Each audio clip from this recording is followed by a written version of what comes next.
بسم اللہ الرحمن الرحیم۔ محرم الحرام تو گزر گیا اور ادمیہ اس کے ساتھ ہی اس کے نحوست کو بھی ختم سمجھ گئے، ختم ہو گیا،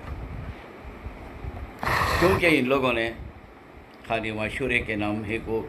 یا پہلی تاریخ سے 10 تاریخ کو محرم سمجھا، حالانکہ معلوم نہیں 1 سے 30 تاریخ تک کو محرم کہتے ہیں، اور اللہ نے پورے مہینے کا نام محرم الحرام رکھا ہے۔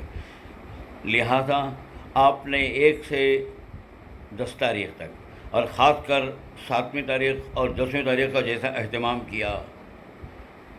یہ تو آپ صرف امام حسین کی وجہ سے کیا تھا، ورنہ اکثر لوگوں کو معلوم ہی نہیں کہ مہینہ کیا تھا، کیا برکت والا تھا۔ میرے کو خیر کچھ تھوڑا بہت میں نے بتایا تھا آپ کو اس مہینے کے اندر کیا کیا ہوئے، لیکن آپ کو یہ بھی بتا دینا چاہتا ہوں میں کہ اس کے اندر اللہ تعالیٰ 10ویں تاریخ ہی کچھ ساری چیزیں نہیں رکھی، بلکہ علماء کرام کا اس کے اندر الگ الگ اقوال ہیں۔ آدم علیہ السلام کی ملاقات حوا علیہ السلام سے ہوئی جبل نور پر، وہ محرم کا مہینہ تو تھا لیکن تاریخ کو سی الگ تھی۔ موسیٰ علیہ السلام فرعون کو ڈبائے، اللہ تعالیٰ فرعون کو ڈبایا، موسیٰ علیہ السلام کی مرضی ہو سکتا ہے وہ 10 تاریخ۔ اللہ تعالیٰ نے انسان کو اس مہینے میں پیدا کیا، ضروری نہیں وہ ہے۔ اللہ تبارک تعالیٰ جنت کو پیدا کیا اسی مہینے کو، ضروری وہ بھی نہیں ہے یہ اس تاریخ ہے۔ مختلف جتنے بھی واقعات یونس علیہ السلام سے مچھلی کے پیٹ سے نکلنے کے، ایوب علیہ السلام کے بیماری سے اچھے ہونے کے، حضرت یعقوب اور حضرت یوسف علیہ السلام کی ملاقات کے، مہینہ تو ایک ہے لیکن تاریخوں میں فرق ہے، جو علماء کرام اس کے اندر اقوال الگ الگ کہتے ہیں۔ جیسا شب قدر کے بارے میں آپ کو معلوم ہونا چاہیے، عام طور پر ہم نے بنا لیا ہے کہ 26ویں ہی کو شب قدر، یعنی 27ویں تاخرات،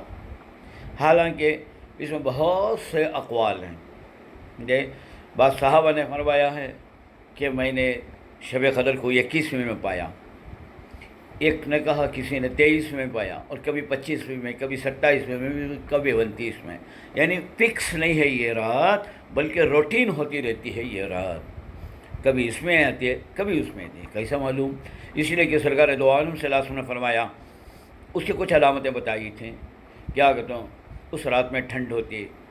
اس رات کے اندر جب عبادت کا موقع رہتا ہے، عین عبادت میں جب دل لگ کو رہتا ہے، وہ ٹائم کو آنکھ جھپک جاتی ہے، یعنی ایک قسم کی کو آدمی یہ لے لیتا ہے، ڈبکی لے لیتا ہے، اونگ آ جاتی ہے، سوتا نہیں۔ اور عبادت کے درمیان میں چاہے وہ تلاوت ہو، چاہے دعا ہو، چاہے نماز ہو، ایک قسم سے رونگٹے کھڑے ہو جاتے ہیں بدن کے۔ اور اس کے بعد اخیر رات کے اندر ہلکی سی پھوار ہوتی ہے، جسے چھڑی نہیں کہہ سکتے، شبنم کے جیسی۔ اس کے بعد جو سورج نکلتا ہے وہ ذرا لال نکلتا ہے، جسے آنکھیں ٹکی رہتی ہیں، اب بھی لالش نکلتا ہے، خالی وہ نکلے تک، اس کے بعد یہ ہو جاتا ہے، یہ پورا نکلنے کے بعد بھی لال رہتا ہے، کا مطلب یہ کچھ علامتیں بیان کی گئی ہیں۔ وہ علامتیں ہم نے 21ویں میں دیکھی، 23ویں میں دیکھی، کبھی 25ویں میں دیکھی، تو لہٰذا ہو سکتا ہے بدل کو اللہ تعالیٰ نے، کیونکہ اللہ فکس تو نہیں کرا نا، اس کو تلاش ہو، اور پورے عشرے کے اندر اللہ کے رسول نے فرما دیا تھا، تو میں ایسا ہی یہ بھی ہو سکتا ہے، الگ الگ راتیں ہمیں سب ایک ہی تاریخ کو جمع کر دیا ہے،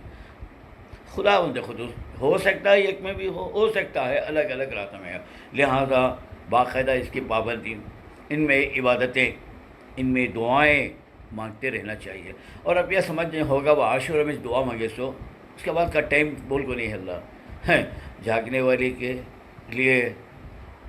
اور عبادت کرنے والے کے بارے میں کہتے ہیں ہر روز روز عید ہے، ہر شب قدر، تو اس واسطے وہی اہتمام کیجیے پورا مہینہ۔ اور آپ کو